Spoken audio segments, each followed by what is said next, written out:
Hello everyone. Do you ever feel like escaping the hustle and bustle of a city and going to a place full of natural beauty and tranquility?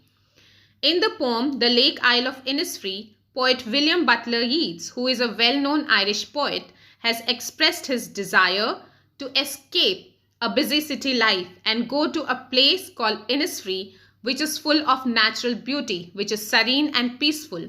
The poet has spent a major part of his childhood life there, and the memory of that place is alive in his mind, which he has expressed in the poem The Lake Isle of Innisfree. Isle is a place which is surrounded by lake. The poet wants to go to Lake Isle of Innisfree. The form of this poem is lyrical. A lyrical poem is one in which poet expresses his feelings. Here the poet has expressed his feelings and desire of going to Innisfree and the things he wants to do there. The tone or mood of this poem is wishful or nostalgic. Nostalgia is a feeling in which people think about their past and they get emotional along with it. Now let's read the poem. I will arise and go now, and go to Innisfree, and a small cabin built there of clay and wattles made. The poet says that he will arise, that means he will get up and he will go to Innisfree, and he will do it now.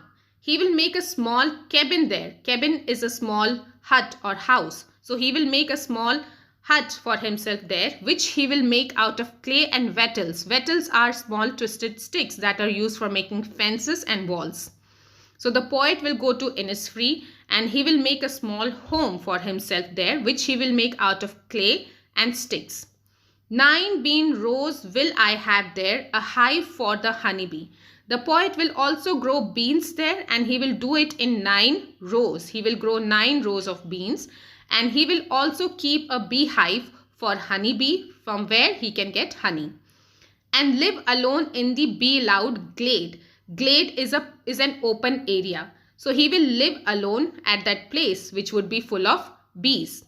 So the poet wants to get up, he wants to go to Innisfree, he wants to build a small cabin for himself there out of clay and sticks.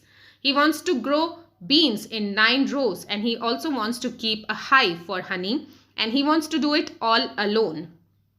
Before moving further, let's see the poetic devices in this stanza.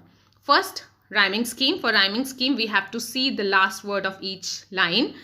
If we see the last words, we see that Innisfree and honeybee rhyme with each other, and maid and glade rhyme. Hence, the rhyming scheme of this stanza is AB, AB, and this goes throughout the poem. The other figure of speech, is first alliteration. In this stanza, we have alliteration. If we see this line, hive for the honeybee, we see that her sound is repeated. Hence, there is alliteration here. Now, let's go to the next stanza. And I shall have some peace there, for peace comes dropping slow. The poet says that he would live a peaceful life at Innisfree, which is very rare in a busy city life. Peace comes very slowly, dropping from the veils of the morning to where the cricket sings. Veil is a fine cloth which is worn by women to protect or hide their faces. Morning will appear as if it is wearing veil, because the morning would be full of clouds. It would be cloudy morning or a foggy morning. It will appear as if a woman is wearing veil. So the peace would come very slowly, as if from behind the veils of morning, and the poet would be able to hear cricket singing there. Cricket is an insect which makes sound during winter. When you are in nature, you can hear these small things of nature, which we generally ignore in busy city life. So since it would be a peaceful life at Innisfree, the poet would be able to hear a cricket singing. Their midnights all a glimmer. Glimmer means shiny. And noon a purple glow, and evenings full of linnet's wings. Linnet is a small bird, brown and grey bird with a short beak. So at Innisfree, midnight would be shiny, it would be glimmery, and there would be a purple glow in the afternoon. Evenings would be full of linnets flapping their wing as they would be coming back to their home. So the poet would be able to enjoy these small things of nature at Innisfree. He would be able to enjoy the glow of midnight, the purplish afternoon sky, and in the evening he would be able to see linnets flapping their wings and coming home. Let's see the figure of speech here. The words peace and dropping are repeated, hence there is repetition. In the line, dropping from the veils of morning, since morning doesn't wear veil, there is personification. And also cricket singing. Singing is an attribute of human, and this attribute has been given to cricket, hence there is personification. We also have metaphor in the line veils of the morning. Veils, the morning clouds are compared to veils. Metaphor is comparison of two different things of same quality, hence there is metaphor in this line. We also have imagery in the lines midnight's all glimmer and noon is purple glow and evening full of linnet's wing. We have visual imagery. We can imagine the midnight sky, the afternoon sky, and evening when the birds return to their homes. Moving to next stanza. I will arise and go now for always night and day. I hear the lake water lapping. Lapping is a striking sound made by water when it strikes the shore, and with low sounds by the shore.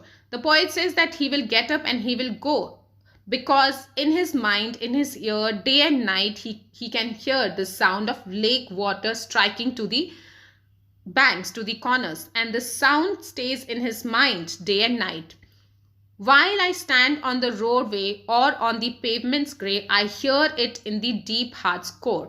While in the city, he stands at the roadways or pavement, grey pavement, he could hear the sound repeating again and again in his heart's core, at the depth of his heart.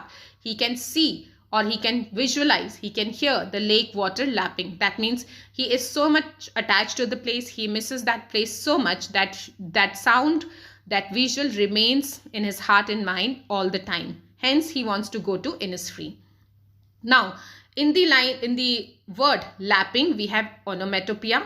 Onomatopoeia is a word that phonically imitates or resembles or suggests the sound that it describes. For example, words like meow, oink, petter, all these are examples of onomatopoeia. Hence, lapping is also onomatopoeia. Then we have alliteration in the line, lake water lapping with low sounds. L sound is repeated. Then we have auditory imagery. In the line, I hear it in the deep heart's core. Auditory imagery pertains to sounds, noises, music, or the sense of hearing. We can imagine that sound. So in the line, I hear it in the deep heart's core, we can imagine the sound of lake water lapping. Hence, there is auditory imagery.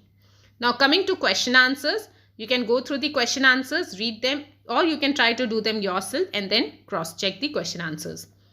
Here are the question answers for you. You can pause the video, go through the question answers, and then write them.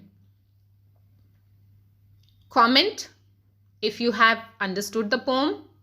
If you have not, then also comment and let me know if there is still any doubt, and I will answer to your questions.